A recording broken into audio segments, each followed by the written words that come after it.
15 weeks of college football are in the books and behind us. And there is only one thing left to answer. Who will be the four teams competing in the college football playoff? So let's set the stage. Going into this weekend, we had Georgia at 1, Michigan at 2, TCU at 3, and USC at 4.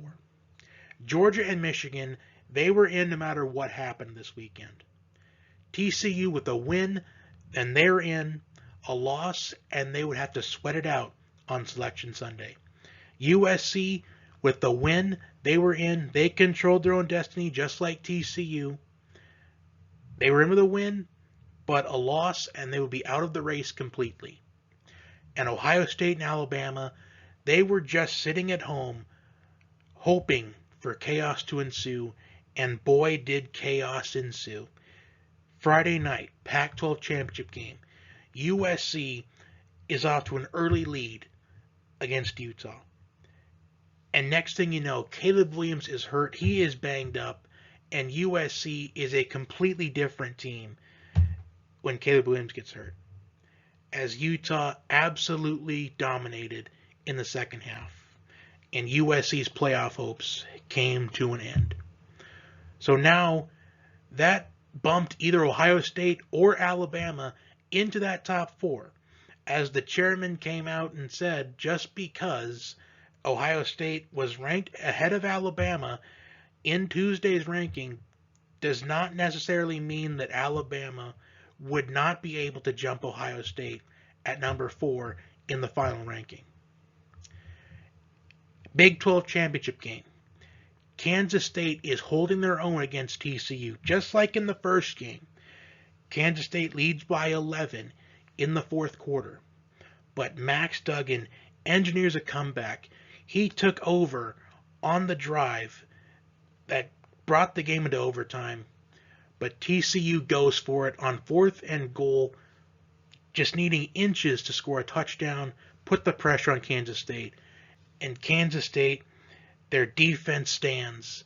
They rise to the occasion, and they're able to set up the offense to score a game-winning field goal to upset TCU and end their perfect season. So now the Horned Frogs have to sweat it out on Selection Sunday. So now, with USC and TCU losing, opened the door for Ohio State and Alabama.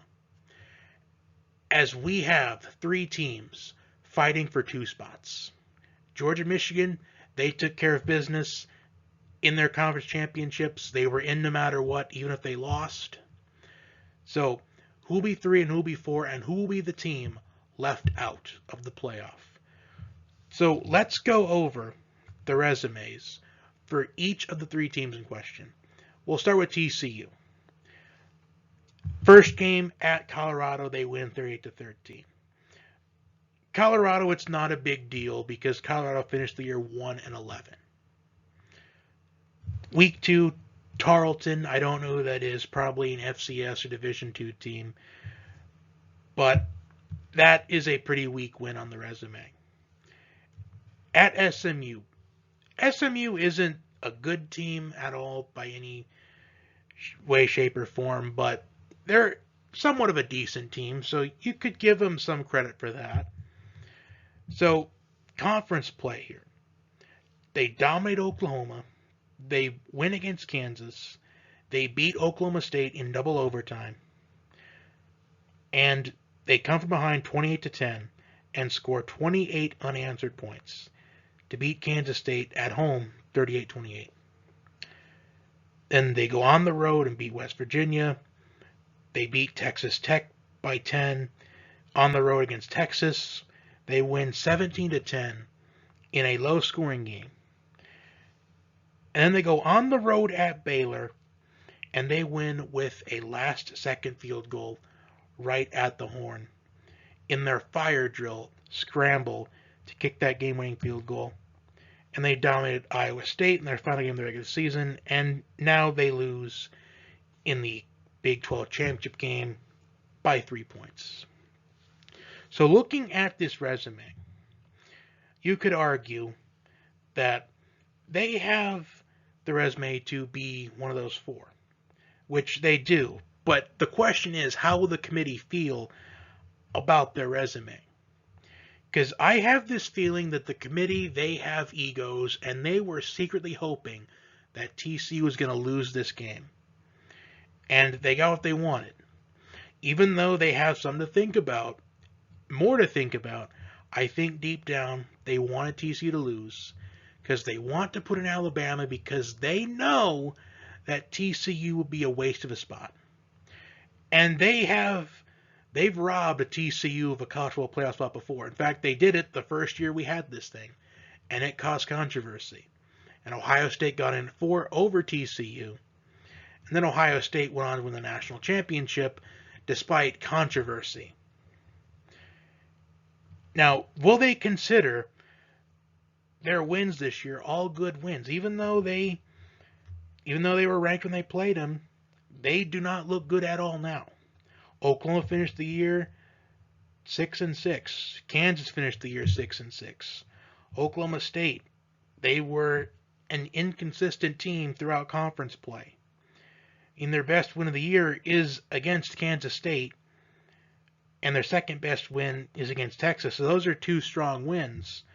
But how will they feel about the rest? So let's move on to Ohio State. Their schedule.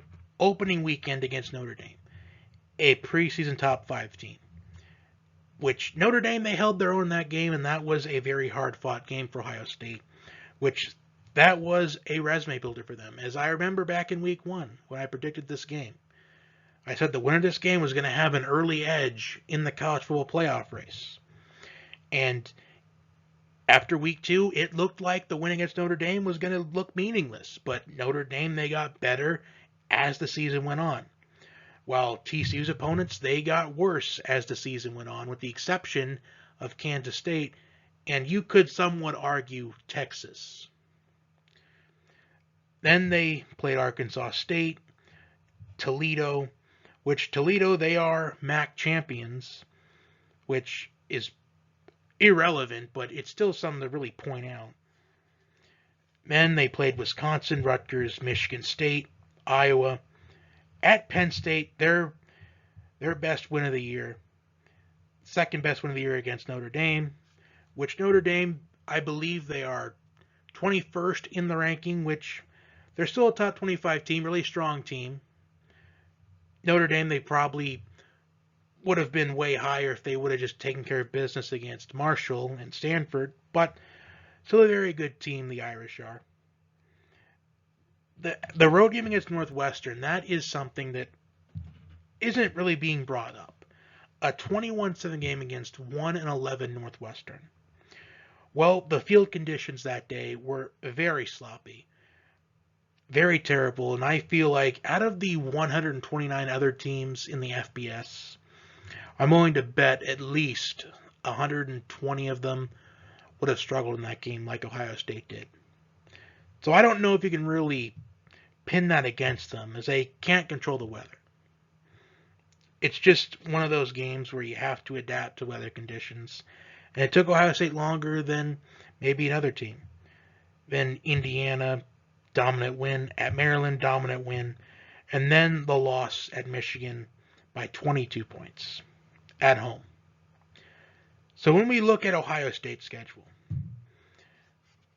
they have, and I will bring this up later once we get to Alabama's, every win this season, they have won by double digits. So I will acknowledge that now, but I will acknowledge it again in just a moment with the overall comparison. Now, Alabama's schedule.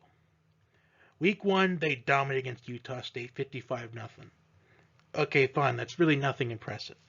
At Texas, a hard-fought game, a 2019 win, which that is a strong win for Alabama, as Texas, they have, despite their inconsistencies, they have gotten better as the season went along. Louisiana Monroe, really nothing impressive. Vanderbilt, nothing really impressive. At number 20, Arkansas. You know, that's an okay win, but it's not as good as what it could have been, as Arkansas finished the year 6-6. Texas A&M at home, a 4-point win. that is something that would be okay if Texas A&M finished their season 8-4, which they finished 5-7. Then they went on the road against Tennessee and lost 52-49, a 3-point loss on a game-winning field goal at the Horn. Then they beat number 24 Mississippi State, and Mississippi State they're in that top 25 ranking. So that's a pretty strong team. At LSU, a 1-point loss in overtime, a game-winning 2-point conversion. Then they beat Ole Miss on the road, which that's a pretty good win for them. Then Austin Peay, nothing impressive. Then Auburn in the Iron Bowl. They look dominant in that game. So when we look at these three teams in question, we look at TCU's, and they cut it close in a few games that they probably shouldn't have. They cut it close against Kansas, which I get that Kansas, they were a team that was undefeated at the time, and Kansas had a backup quarterback in that game for the second half. I feel like if their starter was in the game, if Jalen Daniels was in that game the whole time, I feel like Kansas might have been able to win that game. As circumstances is something that always gets brought up in selection meetings, no matter what sport it is. Oklahoma State in double overtime, a second half performance that really brought TCU back in that game. But Oklahoma State, they've not looked good since that game. Kansas State, that's their best win of the year. At West Virginia, a 10-point win for a 5-7 West Virginia team. A 10-point win for, I believe, a 6-6 Texas Tech team. A 1-point win against Baylor on the road, which Baylor, they have not been good since conference play began. I do believe Baylor made it up to, I want to say they started the year number 12, but they have not looked good since week 2 against BYU. And Iowa State, they've been bad all year. Then they lose to Kansas State. But when we look at Ohio State's resume, they've beaten everyone they faced by double digits. TCU, they have multiple close games. Multiple games decided by one possession. Now, respect to them for being able to grind it out. But to be in TCU's position, here's what I have to say about that. If any group of 5 team had TCU's schedule, and they were winning the way that TCU won these games, I 100% can say with conviction that that group of 5 team would not get in despite this resume. Losing that conference championship game would cost that group of 5 team with this TCU schedule. So Ohio State's schedule. I feel like with Ohio State's schedule, I feel like TCU, they probably would end their year at best probably 9-3, maybe 8-4. With Alabama's, I think at best TCU would end their year 8-4. So it's a matter of, does the committee want to play fair and put TCU in? Even though I am convinced that they do not want TCU in this playoff because they think and probably know that they're a waste of space. A waste of a spot. And who would give Georgia a run for their money most likely? Would it be TCU or Alabama? Obviously, Alabama gets the nod there. Now, who would win head-to-head right now? Would it be TCU or Alabama? Likely Alabama. But the one thing that could save TCU here is the fact that Alabama finished 4th in the SEC. And if we talk about Alabama, you have to put in Tennessee in the conversation, as Tennessee beat Alabama head-to-head. even though Alabama would likely beat Tennessee in a rematch on a neutral site, Tennessee still deserves that respect for beating Alabama. And if Tennessee didn't lose to South Carolina, then Tennessee would be in this conversation. But the way I see it, Georgia definitely won, Michigan definitely 2. I would put Ohio State at 3. And even though I do think that Alabama, you do have a legitimate argument despite being a 2-loss team. Now, a 2-loss team has never made the college football playoff. And Ohio State, they were in a position where they lost 2 games. And they did not get in. A big reason for that was that Ohio State's second loss was to Purdue, I want to say.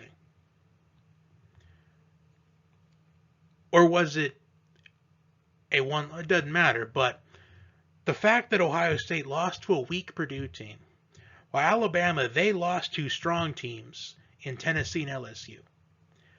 I would not be surprised if they gave Alabama the nod at 4 and left TCU out. Because the committee, they have that reputation, as they did it to TCU once before, and I would not be shocked if they did it again. So that will wrap things up here. Comment your thoughts down below. Who's your top 4? Like, share, comment, and subscribe. And until next time, have a wonderful day, wonderful evening, whenever you happen to be watching, and see you next time.